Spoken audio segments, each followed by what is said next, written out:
سەرۆک بارزانی لە ئیتالیایە ئەڤروکە لە ڤاتیکان کۆمبونên gelekên giring hebûn li ser van kombunan û naverok û giringiya vê seredanê divî demî ku şereke li ser Rojavayê Kurdistanê Bakurê Rojhilatê Sûriye û pêşhatên vê aramiyê nediyarin. Hêjeya Ano Cewher wezîrê veguhastin û gihandina hikûmeta Herêma Kurdistanê ku endamê şanda Serok Barzanî bo Romayê ji Romayê mêvanê min e. Cenab-ê Wezîr tu gelek xeyratiya Kurdistan 24 di demekê gelekê hestiyar pêşhatên alûz û nediyar şerek li navçeyê hey bi taybetî li kêleka me li Sûriyeyê û matirsiya serhildana Daişê. Cenab-ê Serok Barzanî wekî sumbula aştî û aramiyê seredana Vatîkan kir. Digel Papayê Vatîkan bi taybetî ev kombûne hate kirin. Behsê çi kirin? زۆر سپاس دەکەم بەڕاستی سەردانی ڕێزدار جەنابی سەرۆک لە بۆ ڤاتیکان و دیداری لەگەڵ قەدەسەتی پاپا ڕۆژێکی مێژووی بوو سەردانێکی مێژوویە لەگەڵ پاپایەکی نوێی ڤاتیکان کە سەرکردایەتی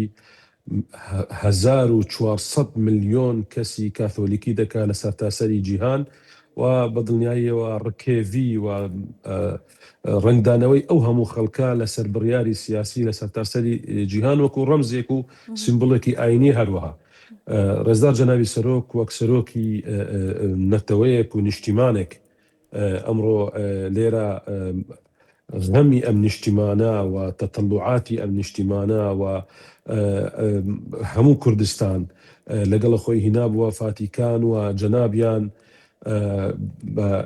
دیدارێکی تایبەتی لەگەڵ جەنابی قەداسەتی پاپای هەبوو بە تەنیا بۆ ماوەیەکی دوور و درێژ و دواتریش هەروەها لەگەڵ شاندی یاوەر کە جەنابی پاپا لەگەڵ جەنابیان هەروەها کاتێکی باش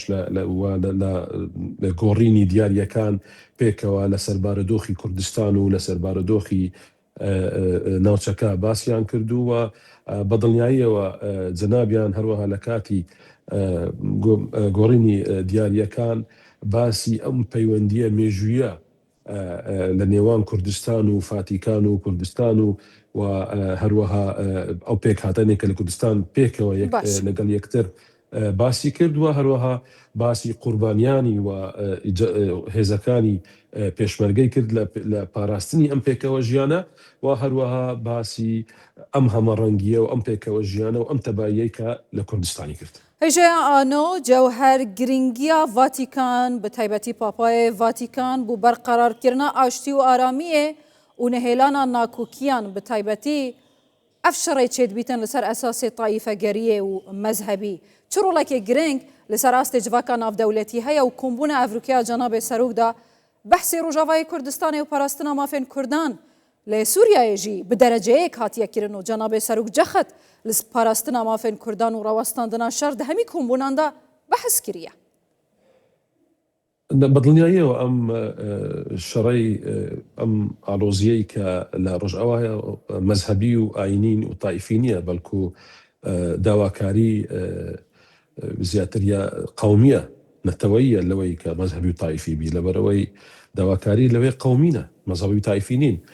بەڵام بەدڵنیاییەوە ڕێزا جەنابی سەرۆک لە هەموو دیدارەکان جەختی لەوەی دەکردەوە کە دەبێت کێشەکان بە ئاشتی و بە گفتوگۆ چارەسەر بکرێن و بە هیچ شێوەیەک نابی ڕێگا بدرێ بەوەی کە شەڕێک دروست بیتن لەسەر ئەساسی نەتەوەیی یاخودخوانەکە تایفی مەزهەبی بەڵکو جەنابیان هەمیشە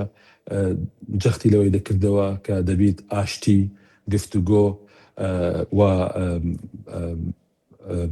بەکارهینانی ئامرازی دیموکراسی و ئەمرازی حەزاری بۆ چارەسەرکردنی کێشەکان کە دەبێت ببێتە باشترین ئەمراز بۆ ئەوەی بتوانین کێشەی ئەو کێشانەی بەتایبەت کە لە ڕۆژهەڵاتی ناوەڕاستدا هەیە کە چارەسەر بکرێت. باشە جەنابێ سەرۆک بارزانی ڕاگەهاند و کۆمبوونên wan gelek baş û erênî bûn. Divan kombûnan da layinê beramber bi çi rengî piştgiriya xwe bû Kurdan bû parastina statûya Herêma Kurdistanê بۆ بدەستێخستنا مافên Kurdên Sûriyeyê Rojavayê derbiڕî wana çi bersivek hebû li ser daxwaza Cenabê Serok. بەڕاستی پێشوازی قەداسەتی پاپا بۆ ڕێزدار جەنابی سەرۆک بارزانی زۆر پێشوازیەکی گەرم بوو و بەڕاستی من دەتوانم جارێکی دیکە برێم ئەم سەردانە سەردانێکی مێژوویە لە بۆ فاتیکان و هەروەها پێشوازی بەڕێزان لە جێگری سەرۆک وەزیران و وەزیری دەرەوەی ئیتالیا هەروەها سەرۆک وەزیرانی فاتیکان و وەزیری دەرەوەی فاتیکان بۆ جەنابی سەرۆک پێشوازیەکی زۆر گەرم بوو و هەمیشە هەروەکو ئەوان گوتیان وەکو پیاوی ئاشتی تەماشای جەنابی سەرۆک دەکەن وەکو سەرکردەیەک کە دەتوانی هەمیشە ڕنگدانەوەی گەورەی هەبی بۆ دروستکردنی ئاشتی و سەقامگیری نەک تەنها لە عێراق و لە کوردستان بەڵکو لە سەرتاسەری ڕۆژهەڵاتی ناوەڕاست بۆیە بەڕاستی هەروەها کۆبنەوەمان لەگەڵ کاردینال پێدرۆ پارۆلین کە سەرۆک وەزیرانی فاتیکانە و کاردینال گالەگەر کە وەزیری دەرەوەی فاتیکان هەروەها لەگەڵ بەڕێز ئەنتۆنیۆ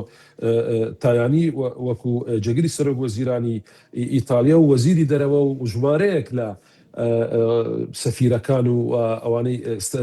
ستافی وەزارەتی دەرەوەی ئیتالیا جەختیان لەوە کردەوە کە ئەوان هەمویان پشتگیری لە گشت ئەو هەوڵانەی ڕێزدار جەنابی سەرۆک بارزانانی دەکەن بۆ ئەوەی کە هەمیشە ئاشتی و گفتوگۆ و سەقامگیری بەرجستە بیتن لە عێراق لە کوردستان و لە ڕۆژهەڵاتی ناوەڕاست. هێژەیە ئانۆ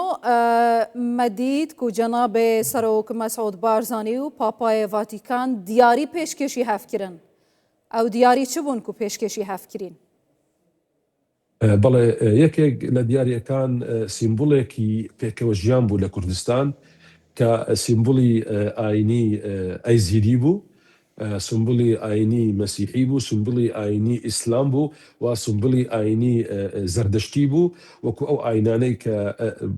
ژمارێک لەو ئاینانەی کە لە کوردستاندا هەیە کە بە پێکەوە ژیان دەژین. هەروەها ئەلبۆمێک بوو کە باسی ئەو مێژووە جوانەی پێکەوە ژیان دەکاتن. یەکێک لەو وێنانە وێنەی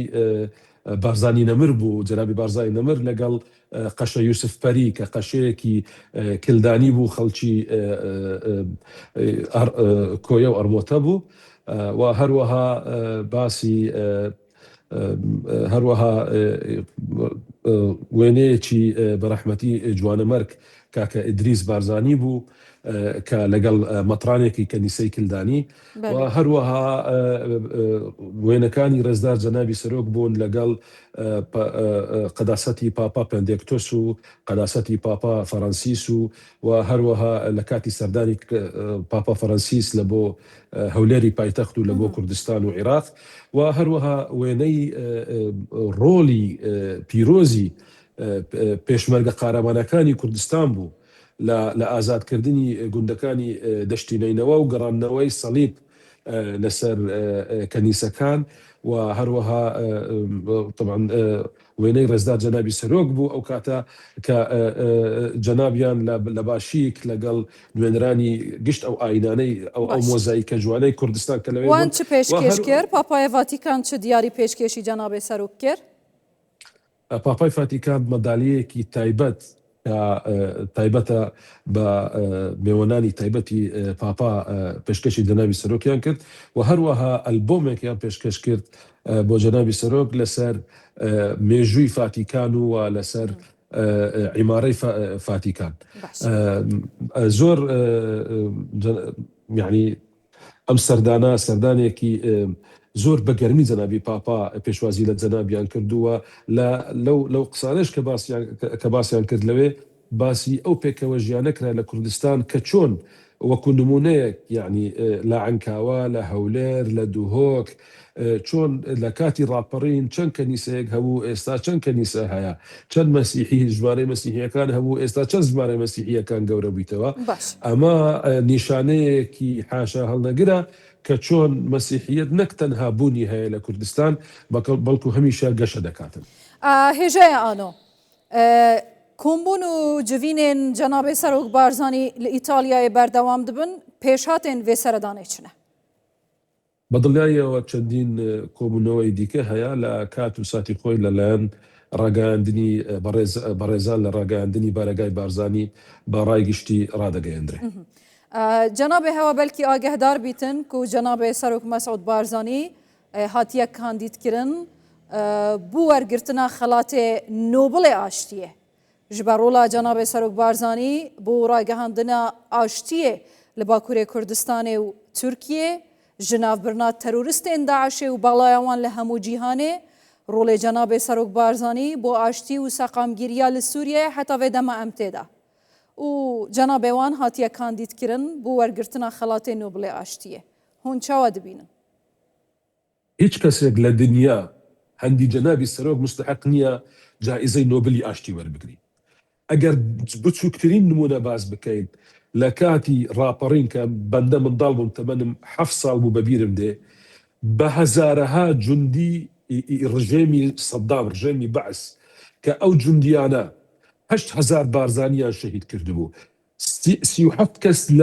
لە عائلەی خودی عائلەی جەنابی سەرۆک شەهیدیان کردبوو. 182,000 ڕۆڵەی نیشتیمانی کوردستانیان شەهید کردبوو. هەمویان خۆیان ڕادستی پێشمەرگە قارەمانەکانیان کرد بە ئەمری ڕێزدار جەنابی سەرۆک قبولی نەکرد یەک کەس لەوان یەک کەس نەک بکوژرێ بەڵکو ئیهانەش بکرێ لە ناو مزگەوتەکان منداڵ بووم لە ناو کەنیسەکان لە ناو هەموو شوێنەکان ئەم جوندیە عێراقیانە ئەم سەربازە عێراقیانە ئەوێندران ئاویان بۆ بردرا نانیان بۆ بردرا و بە کەرامەتەوە گەڕێنراینە نیو عائیلەی خۆیان. هەر ئەم هەڵسوکەوتە لە غێری ئەو هەموو تاریخە گەورەی جەنابی سەرۆک لە پاراستنی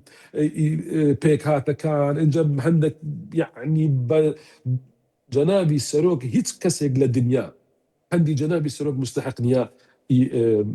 جەنابیان پێویستی پێ نییە بە نۆبڵ بەڵام هیچ کەسێک هەندی جەنابی سەرۆک مستحقی نییە ئەوەی کە جائزەی نۆبلی ئاشتی وەربگری. جیان جوهر وزیر وگوهاستن و گهاندنا حکومت هەرێما کوردستانê û hevdem ku endamê vê şandiyê digel Cenabê Serok Barzanî bo Romayê gelek spasiya te dikim. زۆر سپاس دەکەم.